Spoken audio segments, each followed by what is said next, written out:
Nasikop ang usa ka retiradong sakop sa Philippine Constabulary nga midunggab sa usa ka lalaki nga nagzumba sa Ormoc City Plaza.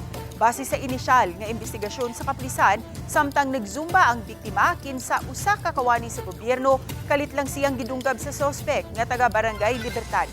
Makita pa sa video ang pagdinaganay sa ubang mga nagzumba sa maong dapit.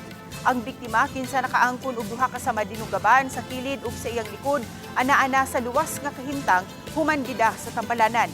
Sa tabang sa CCTV sa syudad, daling nailhan ug nadakpan ang sospek human gihimo ang hot pursuit operation. Nakuha gikan sa sospek ang napulo ka pulgada nga kutsilyo, ingon man 38 revolver ug mga bala. Sa investigasyon sa Ormoc City Police, migawas nga selos ang hinungdan sa pagpanunggab. Matud pa, nagduda ang sospek nga adunay relasyon ng iyang asawa ug ang biktima.